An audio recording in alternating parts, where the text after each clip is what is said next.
My name is Dean Holtz, and I'm a real estate and commercial media creator.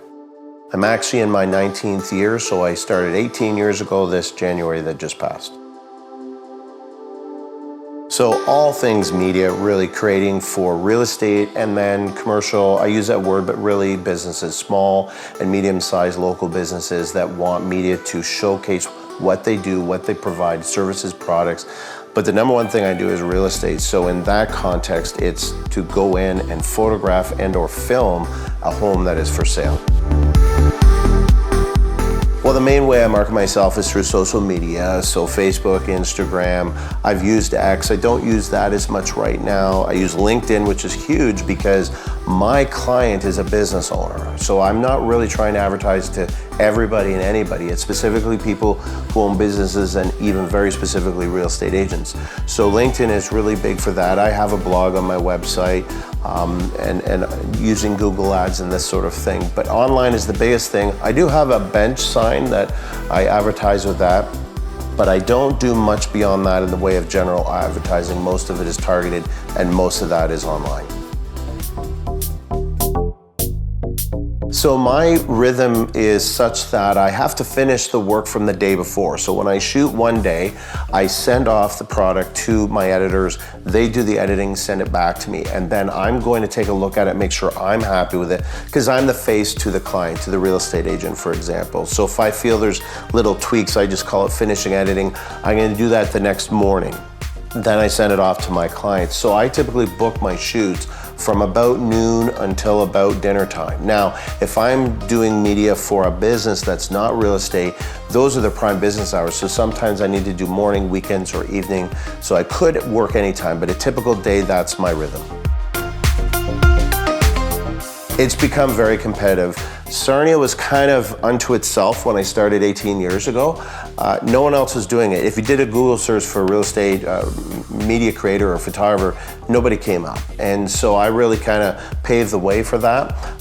But I paved the way in that when I started, I didn't start off with a full-time business. Agents had to slowly warm up to the idea because they had been used to not having to pay for this feature in their business. But they could see the market around them, London, Chatham, and really everywhere this was happening, and this was going to be the expectation of the client, the buyer and the seller, the buyer who's looking online that wants to see high-quality photos. And so as a result, a lot more people have gotten into this space. Yeah, so I have two Nikon Z7 Mark II mirrorless cameras. Those are my main cameras I use for most of my work. On one of them, I have a ultra-wide angle 14 to 24 lens, and then on my other one, I have 24 to 70, which I use for interviews or standard portraiture, that sort of thing. I do have the nifty 50, you know, every photographer is supposed to have that in the camera bag.